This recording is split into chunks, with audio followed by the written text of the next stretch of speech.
Es uno de los corredores ferroviarios más utilizados de España y, sin embargo, sigue lejos de exprimir todo su potencial. El eje atlántico o eixo atlántico en gallego. Y para hablarnos de su situación actual, necesidades y reivindicaciones, nos visita el secretario general del eixo atlántico, Joan Vázquez Mao, que nos va a dar muchas indicaciones interesantes de lo que ocurre ahora mismo y de lo que se puede mejorar en el futuro. Muy buenas, Joan. Hola, buenos días. Pues bienvenido, gracias por aceptar la invitación, porque me parece muy interesante teneros en el canal, ya que hemos hablado de las necesidades de, por ejemplo, los servicios AVAN y media distancia en Galicia, con un invitado en otra ocasión, en otro directo en este caso, en el que se centró en el servicio AVAN, pero creo que todo lo que sería lo extensible a todo el eje atlántico o eixo atlántico puede ser muy interesante. Además, vosotros habéis sido noticia estos días por una publicación muy interesante, incluso en prensa, con reivindicaciones que creo que es muy interesante que conozcamos todos. Lo primero, vamos a empezar por lo más básico. ¿Qué es? Cuéntanos brevemente a qué se dedica la entidad que representas. El Eixo Atlántico es una asociación voluntaria de ayuntamientos y diputaciones, en el caso gallego, ayuntamientos en el caso portugués, circunscrito exclusivamente a lo que llamamos la Eurorregión Galicia Norte de Portugal, que es una eurorregión que se remonta en la noche de la historia hasta la antigua Galicia romana, cuando éramos un mismo territorio. Y nace en el año 92, impulsado por la Comisión Europea, no creado por la Comisión Europea, no, impulsado, digamos, a través de contactos políticos y reuniones con alcaldes, es la Comisión la que sugiere la bondad de crear este tipo de estructuras. En el contexto de la Europa sin fronteras se impulsa este concepto de las eurorregiones precisamente para eliminar fronteras y acabar con estos problemas históricos que se daban. Bueno, ya sabes que las fronteras en Europa, muchas de ellas, derivan de conflictos bélicos, ¿no? Así se crea el eixo atlántico como sistema urbano organizado de la eurorregión, integra las principales ciudades y, en el caso gallego, como te he dicho, diputaciones, pero circunscrito a Galicia y región norte de Portugal exclusivamente, no queremos salirnos de nuestro entorno. Y llevamos 32 años trabajando. Con una mano somos lobby político en materias como infraestructuras, inversiones, normativa europea, etcétera. Y con la otra mano funcionamos como una especie de agencia de desarrollo para nuestras ciudades, donde uno de los aspectos más relevantes es nuestro think tank, nuestro servicio de estudios, que es el que, por ejemplo, elabora informes rigurosos en materia de infraestructuras, que son la base sobre la cual luego hablamos con los gobiernos para que todo lo que planteemos tenga una lógica de desarrollo económico y de ordenación del territorio y no sea, como ocurre habitualmente, ocurrencias electoralistas. Y bueno, cuéntanos un poquito cómo está ahora mismo esa zona del país. Nos centramos básicamente en la gallega, más allá de la frontera con Portugal es otra historia, pero bueno, nos centramos en lo que sería el eje, básicamente entre Vigo y Ferrol o La Coruña. ¿Cómo está ahora mismo esa situación en cuanto a lo ferroviario, en cuanto a los usuarios? A ver, yo te contestaría en primer lugar a lo gallego, depende. Si lo comparas con el Mediterráneo, de pena. Si lo comparas con Extremadura, estamos mejor. Porque la verdad es que esa situación de Extremadura y de alguna zona de Castilla es absolutamente lamentable, ¿no? Pero vamos a lo nuestro. Primero, nosotros somos un territorio muy compacto. Galicia es un territorio compacto, rectangular, con una posición geoestratégica privilegiada por su maritimidad y por nuestra posición enfrente del sur de Norteamérica, del norte de Mercosur y del Canal de Panamá, con todo lo que ello implica cara a América. Y además, al juntarnos con la región norte, todavía somos más compactos, sin contar con el alargamiento al resto de Portugal por la fachada marítima atlántica y el concepto que Portugal tiene de la maritimidad, que es muy importante entenderlo para entender las infraestructuras. Porque fíjate que Portugal tiene Secretaría de Estado, perdón, tiene Ministerio del Mar, Secretaría de Estado del Mar, y España tiene pesca y compartida con agricultura, que es una diferencia importante, esa forma política de verlo. Claro, el conjunto de la fachada marítima ibérica es una de las más competitivas de Europa. Tenemos puertos de aguas profundas como Sines, Ferrol y Coruña. Tenemos puertos de abrigo como los puertos de las Rías Gallegas, puertos de interés nacional, Vigo, Marín Pontevedra, Vilagarcía. Tenemos puertos que no siendo de abrigo, pero son, digamos, de zonas protegidas. A protegidas me refiero de los temporales, como el caso de Viana do Castelo, el caso de Lisboa, Setúbal. Pero claro, ahora mismo para Europa el riesgo está en Marruecos. Marruecos está desarrollando un macropuerto en Tánger, donde evidentemente mano de obra más barata, condiciones laborales peores, derechos sindicales cuestionables, bueno, derechos sociales, vamos a llamar cuestionables, son un competidor importante. Las mercancías vienen en grandes megabuques y después se trasladan a otros puertos en buques más pequeños. A partir de esta idea central, vamos a hablar, como tú me decías, primero de Galicia, pero Galicia no se puede entender sin el conjunto. Nosotros definimos las infraestructuras. Bueno, primero nosotros no hablamos de infraestructuras, hablamos de transporte. Y cuando hablamos de transporte tenemos que hablar de 3 niveles: inter, intra y extra. Por lo tanto, lo primero es el transporte de nuestro entorno más inmediato, la movilidad de la gente que va y viene a trabajar, lo que sería en una gran ciudad, digamos, el transporte metropolitano. Con la peculiaridad de que Galicia es una ciudad única. Si tú te fijas, entre nuestras poblaciones, en tiempo de desplazamiento no hay mucho más que pueda ser cruzar Madrid o cruzar Barcelona.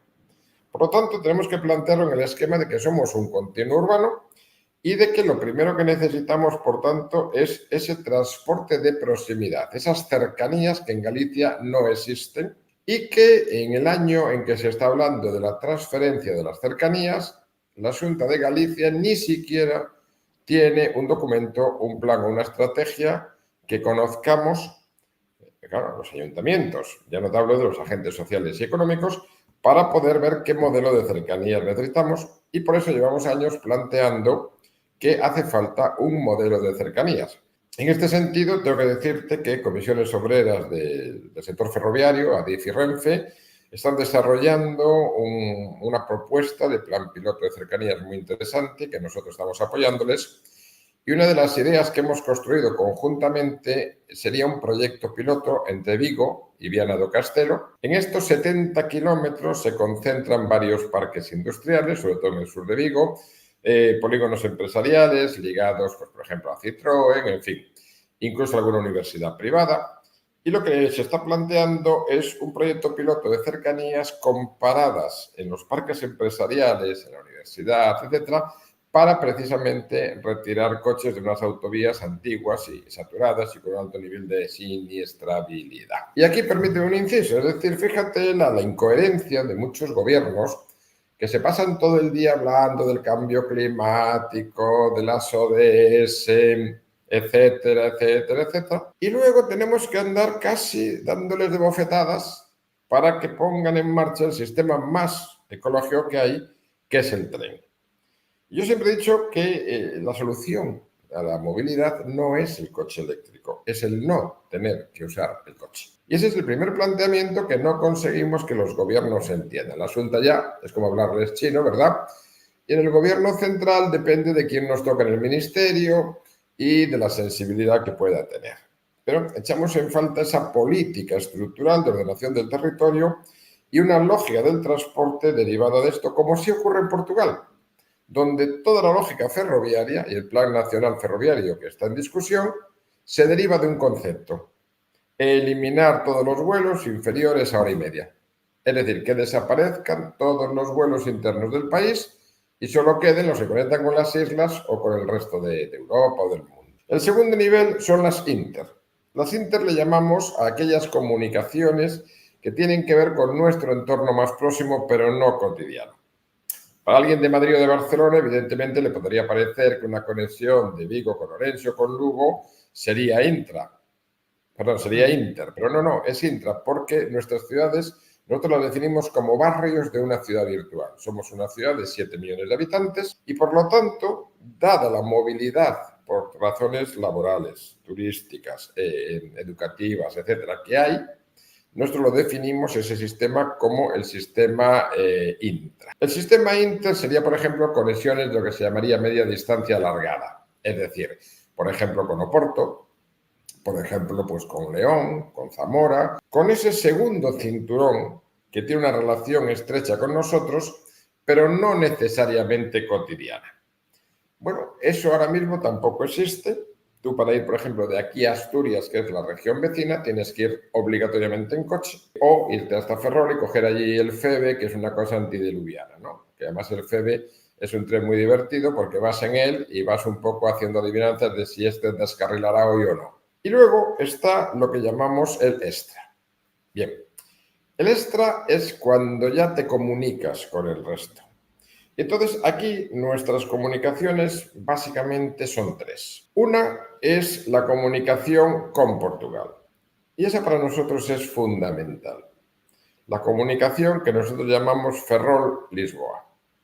Esa es fundamental porque es la que conecta toda la fachada marítima, todos los puertos, todos los aeropuertos, todas las universidades. ¿Por qué prioriza Portugal la conexión con Galicia y no con Madrid?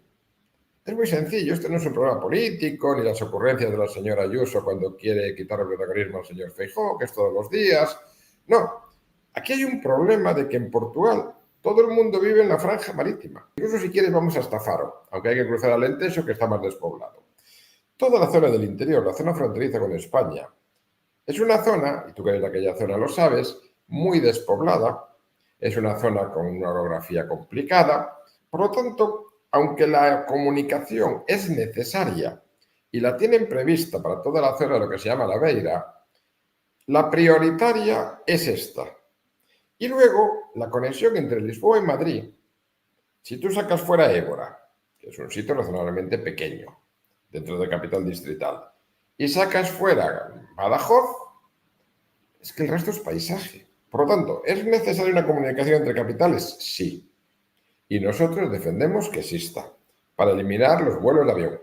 Pero claro, a la hora de las prioridades, lógicamente, se plantea la prioridad que le da solución a más personas y además, dada la importantísima relación económica que existe en todo entre Galicia y Portugal. La segunda es la que nos comunica con Madrid. Técnicamente hay un AVE, en realidad todavía no es un AVE porque tarda más tiempo que el Alvia. Nos cuentan que si hay un problema en Madrid, en Chamartín, bueno, nos llevan contando tantas películas, técnicamente llega, pero yo te puedo decir que yo hasta ahora no he podido coger ninguno porque las frecuencias y los horarios desde Vigo no me dan para llegar a Madrid. Llego antes en avión, lamentablemente. Desde Orense sí, pero tengo que coger el coche, marcharme a Orense. Está en vías de solución la segunda gran conexión importante para nosotros, que es con Barcelona, con el intercambiador de Olmedo, que ya ha sido licitado, creo que incluso ha sido adjudicado, y que nos va a permitir conectar Galicia con Barcelona por alta velocidad sin pasar por Madrid. Dices tú, Vigo-Barcelona, que tenemos avión hora y media, ¿nos compensa? Bueno, hora y media, hora de espera, va. Pero Orense o Lugo tienen que venir a Vigo a coger el avión o ir a Santiago, es una hora más. Y si tú quieres ir a poblaciones intermedias de Castilla, Zaragoza, evidentemente, claro que te compensa. La conexión con el resto de España, en el caso del Levante, ya la tenemos a través del túnel de la Castellana, es decir, ya hay incluso un tren que saliendo de Galicia va a Alicante, vía Madrid. No tenemos ninguna comunicación con la frontera, con la parte de Castilla, Extremadura y Huelva, a la parte que conecta con Portugal, no hay ninguna conexión vertical, lo cual es absolutamente insólito, porque lo lógico sería que hubiera una conexión entre León y Huelva y que pues en Benavente, en Zamora, tú pudieras pues, cambiar del tren que va a Madrid o a Barcelona y enlazar con el tren para León, Asturias o para, bueno, digo León, no, diría Asturias-Huelva, lo que era la antigua Vía de la Plata. Y luego nos falta el corredor del Atlántico y las conexiones con el resto de Europa, donde, como tú sabes, hay 3 salidas del Atlántico, una por el sur de Lisboa, otra la que saliendo de Aveiro, al sur de Oporto, va a Vilar Formoso, Salamanca, Venta de Baños, Euskadi, Francia, y otra la que saliendo por Ourense, va a Venta de Baños y allí confluyen. De momento, en el corredor del Atlántico, por lo menos lo que los portugueses lo están llevando bien, como es habitual, y los gallegos, chapa y pintura. Sí, se están haciendo algunas cosas, pero uno de los problemas históricos que tenemos al que no se da respuesta es el puerto del Manzanal, creo que está un poco después de Ponferrada, me parece, que es un puerto complejísimo, es el gran cuello de botella que impide a las mercancías de los puertos gallegos acceder en tiempos competitivos a Francia. Eso es un poco, no sé si más o menos te lo he trasladado el resumen, y la única línea que podríamos incluir en las Inter que funciona satisfactoriamente es la línea Vigo-Coruña. Viajar en tren nunca fue tan fácil. En trenes.com encuentra y reserva tus billetes de Renfe, Wigo, Irio y muchos otros países europeos. Vive experiencias únicas a bordo y recuerda, si vas sobre raíles, está en trenes.com. Nos vendieron que era alta velocidad hemos descubierto que no es alta velocidad, pero permite velocidades altas, bueno, lo cual es competitivo. En estos momentos, esa línea está operativa entre Vigo y Coruña, 150 kilómetros, 3 paradas obligatorias, sí o sí, Pontevedra, Vilagarcía y Santiago, y se está haciendo entre los 60 y los 70 minutos en función también del RTMS. Empezamos en 70, pero en cuanto termine de estará en 60. Claro, 150 kilómetros con 3 paradas en 1 hora en Galicia es una revolución. Y tanto es una revolución que ahora tenemos un problema asociado. Y es que como de momento aún es monopolio, Renfe le da igual, no pone trenes. Y tenemos los billetes agotados. Y es el tren además que trae a los universitarios a casa los fines de semana o los lleva a Santiago, sin contar además, claro, yo por ejemplo no puedo coger ese tren para ir a trabajar a las ciudades donde voy, porque es que no tengo billetes. Y es un tren súper competitivo, que funciona de maravilla. Es una de las líneas más rentables de Renfe. ¿Qué es lo que nos falta a día de hoy? Nos falta la conexión Ferrol-Coruña, que lo estamos hablando con el Ministerio, que es una conexión histórica que está de pena, que hay mucha gente que va y viene a trabajar entre las dos ciudades, que no es competitiva en absoluto por los tiempos que lleva. En lo que es la fachada atlántica ibérica, es el primero, tiene más calado que Coruña y que Asines. 2, la ciudad de los astilleros, con un peso industrial tremendo. Y 3, la base naval militar española. Pues Ferrol-Coruña, como si no existiera. Hay un tren por allí, un tren chuchú, que además la gente, vamos, es un suplicio que de Ferrol a Coruña te lleva más de 1 hora. Te lleva más que de Coruña a Vigo. Lo segundo que estamos planteando al Ministerio es la línea Coruña-Lugo, que también es una línea con mucha demanda, pero que la gente tiene que cubrir en automóvil. Y en términos del Ministerio no estamos hablando de un valor relevante la modernización, estamos hablando de 700 millones de euros. Eso, descontando los fondos europeos y en un plazo de unos 5 o 6 años, que sería lo que llevaría a ejecutarlo, estamos hablando de menos de 100 euros, de 100 millones al año, que eso para el presupuesto de fomento es ridículo. Y luego, en la línea Lugo-Orense, ya la están modernizando para que el AVE pueda llegar a Lugo, la están electrificando, pero tenemos un problema de 2 variantes que están metidas en el cajón. Y cada variante supone un ahorro de 15 minutos, porque es una zona montañosa, una zona con el río, por lo tanto esas variantes son necesarias. La conexión Vigo-Ourense la están reevaluando porque al ir el AVE por Santiago-Ourense quedó un poco en desuso y se dejó solo para mercancías. Pero ahora se está reevaluando una modernización, no hace falta que sea en alta velocidad, para, digamos, mercancías y el tráfico cotidiano. Y luego está la conexión del interior de Galicia, del oriente gallego, es decir, la provincia de Ourense y Lugo, donde confluyen a través de Barco de Valdeorras, zona minera y vinícola, su conexión a través de León con el resto de España, que esa está encuadrada en el corredor atlántico. Sí es verdad que se están haciendo algunas cosas que yo denomino chapa y pintura, pero todavía no estamos en el nivel aconsejable para una línea que va a ser, digamos, de proximidad con León y va a ser de mercancías, porque pasajeros, la actual línea de barco es la línea de Euskadi y de Cataluña, y en cuanto esté el intercambiador de Olmedo, la línea de pasajeros era en alta velocidad desde Orense. Has hecho un resumen, vamos, me has más saltado 3 o 4 puntos de lo que te iba a preguntar. Pero bueno, ya está. Como luego tú ya lo editas, yo... No, sí, no, ¿qué voy a editar? ¿Qué voy a editar yo aquí?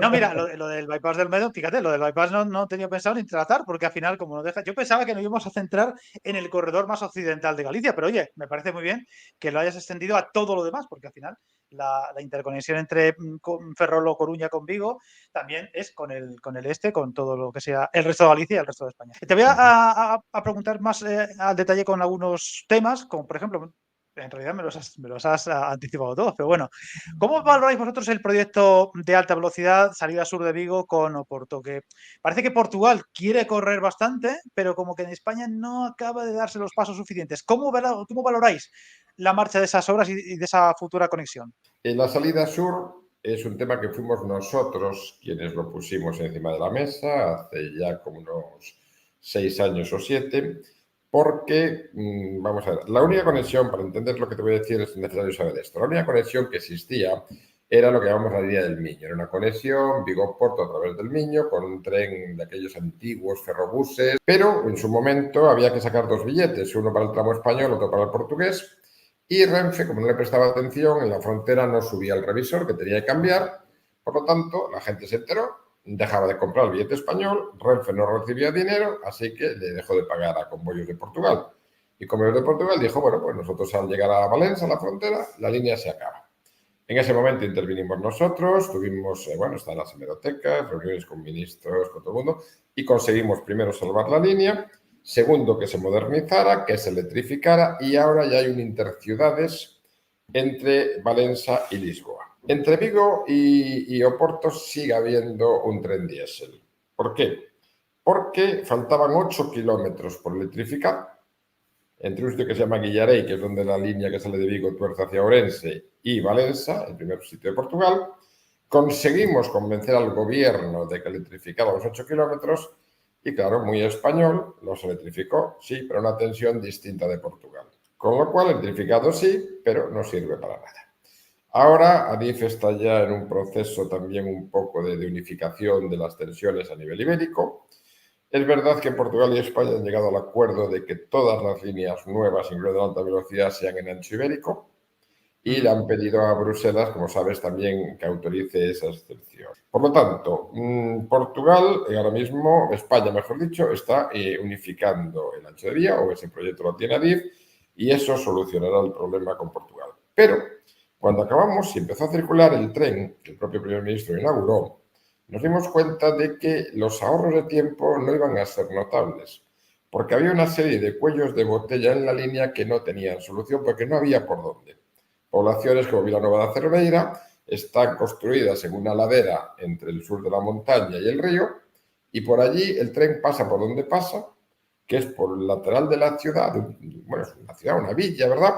Y no puede pasar por ningún otro sitio. Es más, el tren pasa por una loma encima del campo de la feria. Bueno, pues hay 3 o 4 situaciones de estas. Y entonces fue cuando le planteamos al gobierno portugués una línea nueva, que es la famosa línea de la que estamos hablando, es una propuesta nuestra, están las hemerotecas, y además le planteamos que ese tren pasara por el aeropuerto Sá Carneiro, como finalmente el gobierno portugués aceptó. Por lo tanto, la primera valoración es una propuesta nuestra. La salida sur de Vigo era una salida que estaba prevista para la línea Vigo-Porto y que ahora se adaptará a la nueva línea.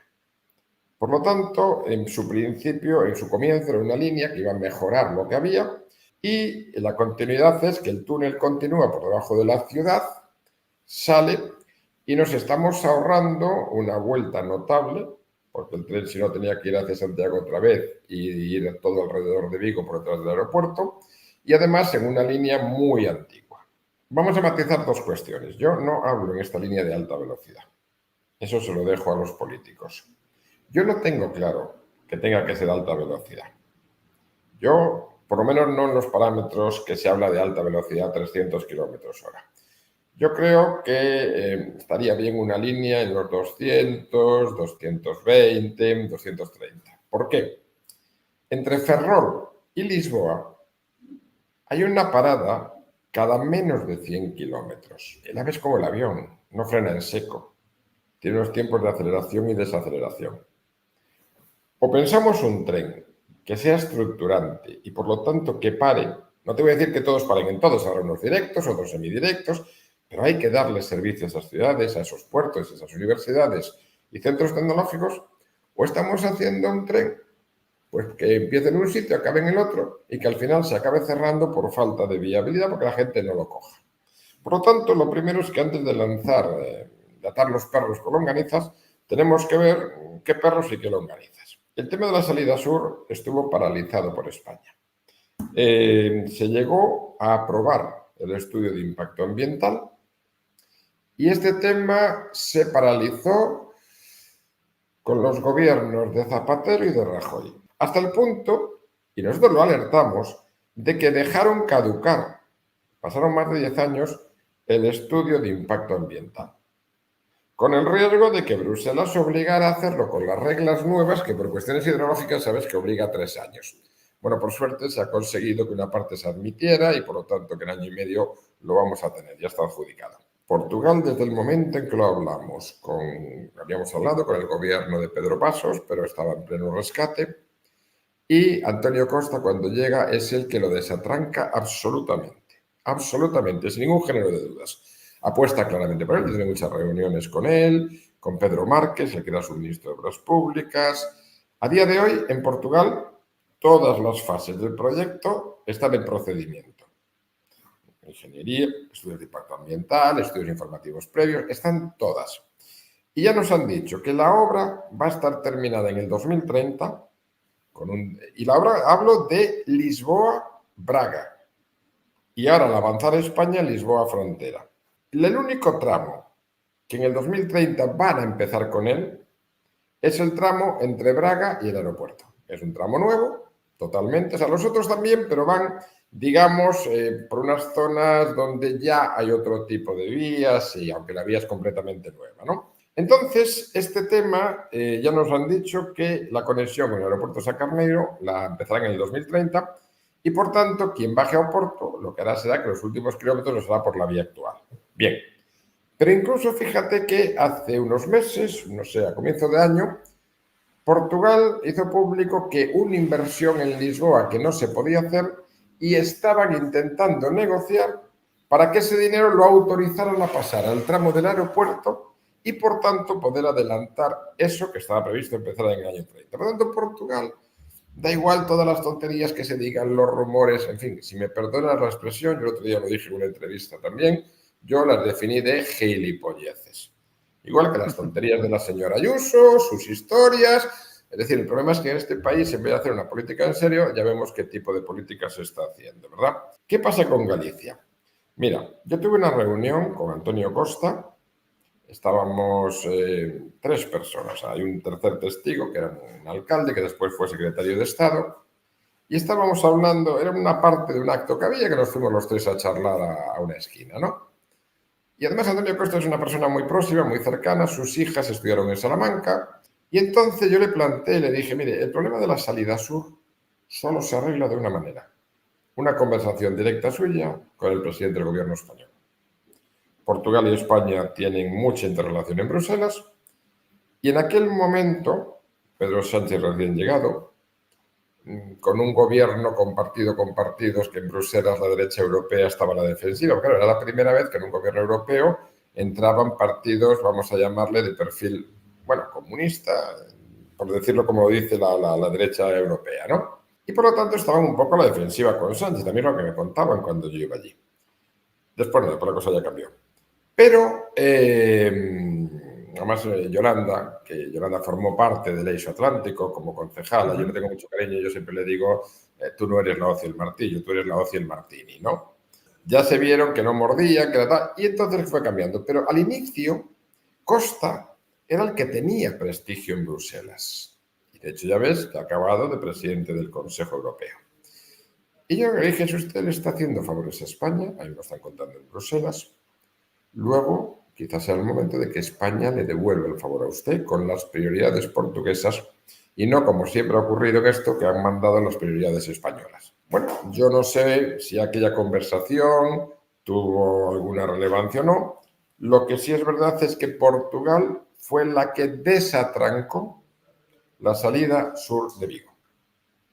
Hubo una conversación entre ambos, hubo una cumbre ibérica y a día de hoy, la salida sur de Vigo está en la siguiente fase. Está dividida en 3 tramos. Vigo-Porriño ya está adjudicado el estudio de impacto ambiental y la fecha de entrega creo que es a comienzos del año que viene. El tramo Porriño-Frontera creemos que lo van a licitar antes de que acabe el año. Y falta el puente nuevo. Van a hacer un puente nuevo que irá al este de Tui de Valencia.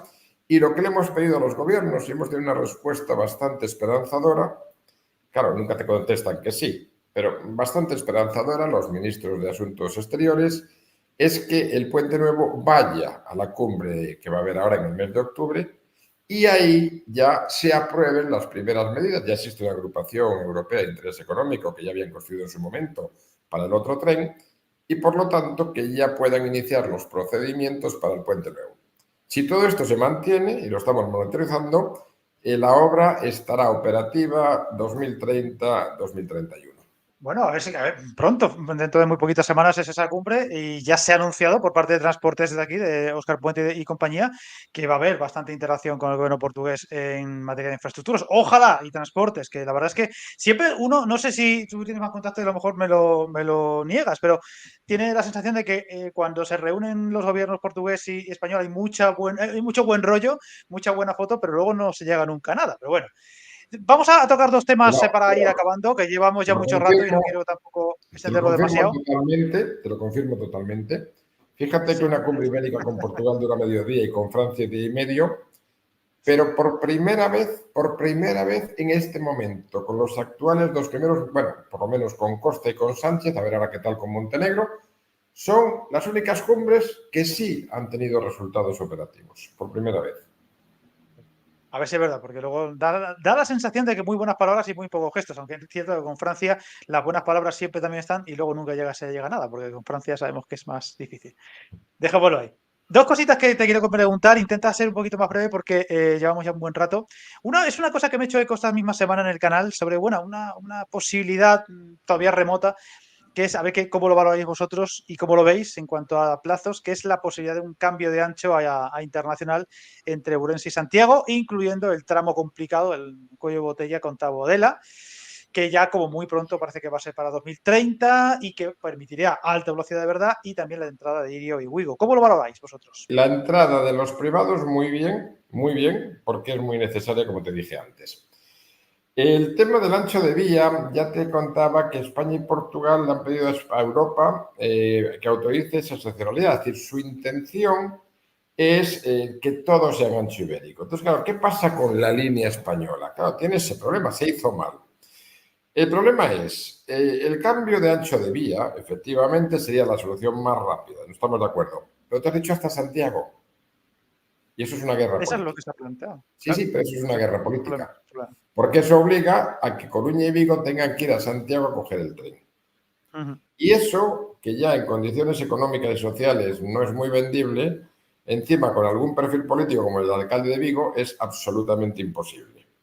Porque bueno, yo creo O que... construir algún intercambiador, no sé muy bien cómo o dónde, No, no, para intercambiador lo que hay. sería el eje, pero No, claro, sí, no. sí, pero me refiero que si cambia esa situación, hasta Santiago habría ancho internacional y luego lo que sería entre Vigo, Santiago y Coruña seguiría siendo ibérico, por tanto habría que hacer algún Sí, pero apaño eso lo que extraño, ¿no? significaría sería cambiar un intercambiador que hay ahora por dos. Sí, sí, A sí, claro, duplicar un pero hay que gasto. hacerlo, hay que hacerlo, hay que No, hacerlo. no tiene mucha lógica, no tiene mucha lógica. Y además, ya te digo, es una guerra política. Entonces, bueno, ahí realmente lo que hay que valorar es si puede funcionar el actual sistema, mejorando, por ejemplo, temas como el RTMS y otras cuestiones, porque no te olvides de que aquí hay un segundo problema añadido, y es que hemos descubierto que la línea nueva Vigo-Santiago y Santiago-Coruña no son de alta velocidad como nos vendieron. Sí, sí, no. Entonces, claro, aquí las cosas se complican mucho. Bueno, yo de momento creo que con los trenes polivalentes de Talgo se puede solucionar satisfactoriamente siempre que haya otro tipo de medidas que puedan reducir los tiempos y que se puedan realmente implantar. Pero bueno, ese es un tema que ya te digo, tienen que ser los ingenieros los que hagan la propuesta, los que la analicen y lo que tiene que haber es un mandato político claro de, miren, el tren de Madrid a Vigo tiene que ir en 3 horas y de Madrid a Coruña tiene que ir en 2 horas 45 porque hay 30 kilómetros menos Y sobre sea la como red. sea, la solución que sea, pero que se haga así. Ahora, claro, tenemos el problema del abril, que era la solución intermedia, que parecía que iba a ser pues, oye, un gran avance y estamos viendo que no. Es cierto que ahora se está diciendo que estos problemas que hemos tenido los últimos meses, bueno, desde que se puso en servicio, se deben más al rodaje del propio tren, que bueno, debería haberse hecho en la etapa de pruebas, pero bueno, parece que se va a ir poco a poco solucionando. Esperemos que también cuando Chamartín admita más viajeros, más frecuencias, se pueda mejorar también el tiempo de viaje. Está el tema de que el abril, que tendría que haber sido el tren más rápido o el de menos tiempo, muchas veces hace más paradas que el Advia. Hay cosas, hay incongruencias un poco extrañas que yo entiendo que se irán resolviendo. ¿Qué os traslada Renfe en ese sentido, con el abril y con lo que está ocurriendo con los tiempos y demás? A ver, primero, Renfe nunca traslada nada.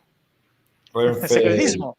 totalmente. Es decir, yo Secretismo. recuerdo en una ocasión que hicieron públicos unos horarios para cuando llegara el AVE yo le escribí al presidente de Renfe y al cabo de cuando les apareció bien, o cuando les dio la gana, o a raíz de que yo hice unas declaraciones en la prensa diciendo que no contestaba ni por educación, un señor de aquí, que era un Relaciones Públicas, me manda un correo de estos de que Renfe lo primero es el bienestar de sus pasajeros, bla, bla, bla, bla. Y al correo solo le faltaba acabar diciendo, y si no queda satisfecho le devolvemos su dinero. Una sarta de estupideces descomunal. Renfe en estos momentos es una empresa pública que está funcionando con la parte negativa de la empresa privada, no con la eficacia, sino con lo contrario. Renfe cobra del Estado por servicio público para servicios deficitarios, pero luego en la práctica ese dinero no se sabe nada porque aquí está cerrando estaciones, en el rural está poniendo máquinas de billetes que la gente mayor del rural cuando coge el tren no sabe ni cómo funcionan, eso cuando no les obligan a hacerlo por internet, cuando además todos sabemos... Perdona que te interrumpa. Y no solo la gente mayor. Yo el otro día en Cercanías en Madrid lo pasé fatal para conseguir un billete. O sea, increíble. Lo de las Sí, sí. máquinas estas es una locura. De verdad, Es un es horror. más complicado imposible. No lo entiendo. Exacto. Y además, todo el mundo sabemos que Renfe tiene una de las peores webs que existen.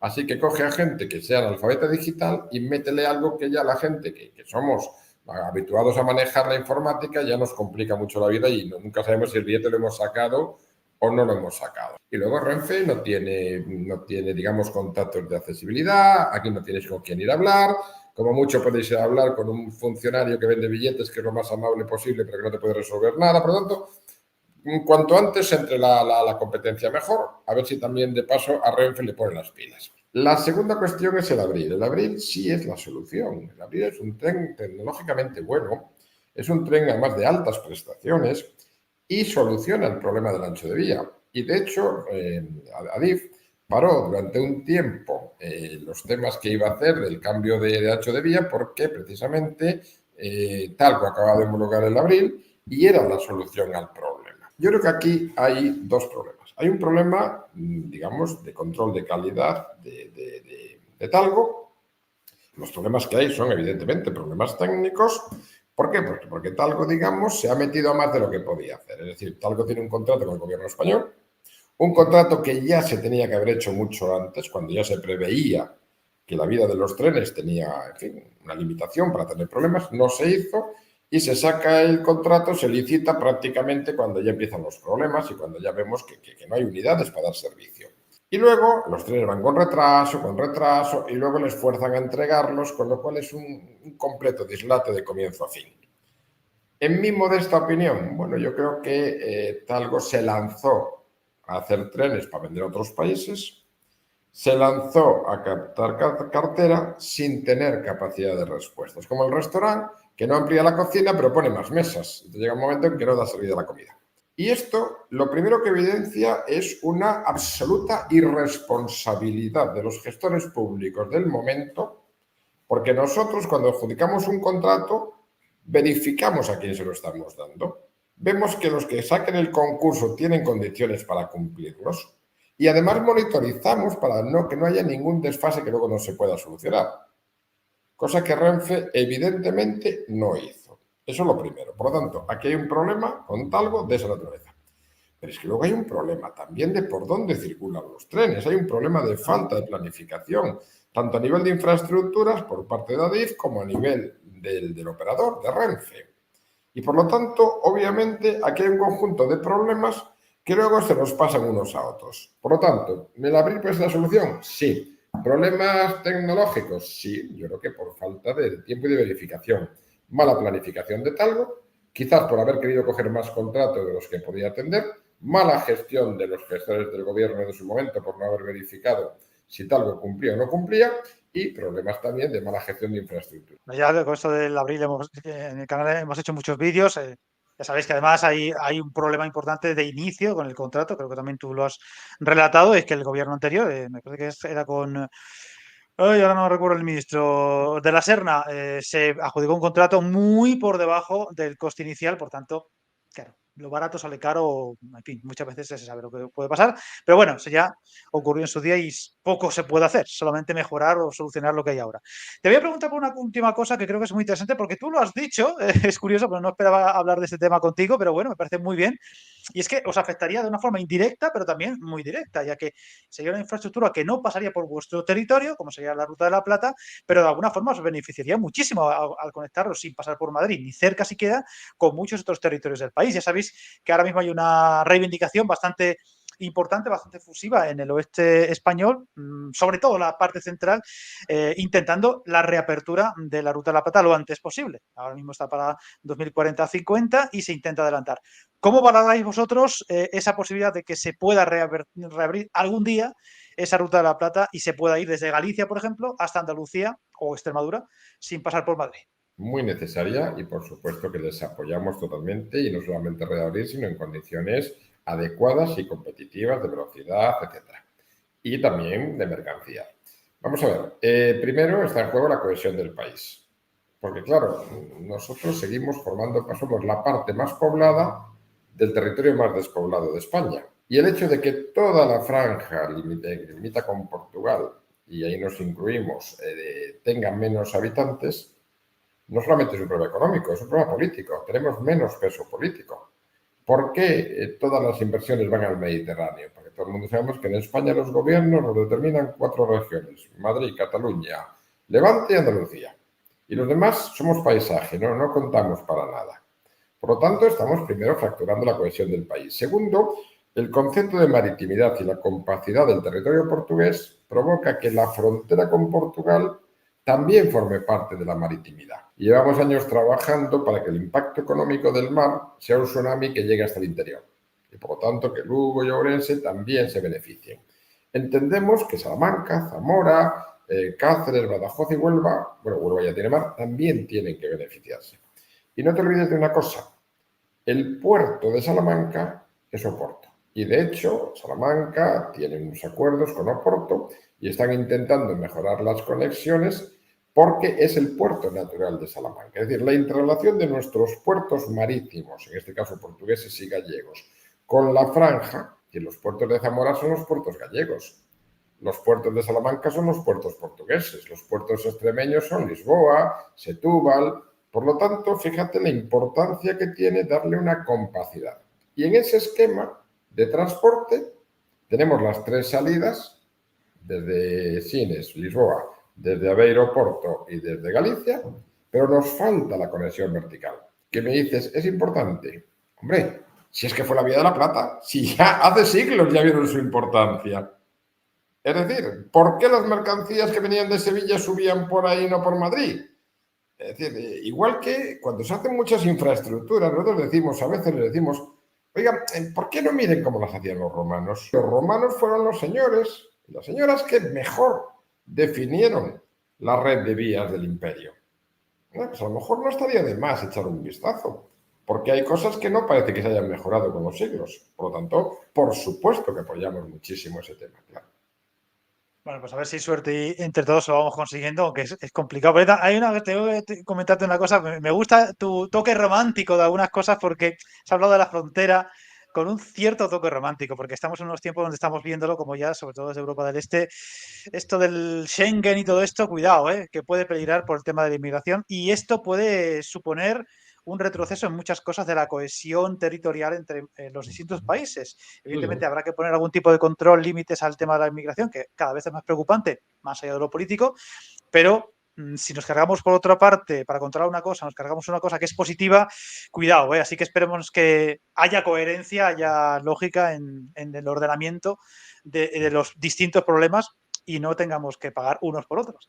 Así que nada, me ha gustado mucho tu aportación porque nos conocía directamente y me parecía muy interesante teneros porque también aportáis mucha sensatez, que en esto de las infraestructuras cada vez es más difícil de encontrar. Ha sido un placer y ya sabes que cuando quieras o cuando quieras tener otra sesión, ya no será tan larga como esta porque es tan introductoria y a mí me preocupa mucho no centrarme solo en la idea, sino sobre todo en el concepto.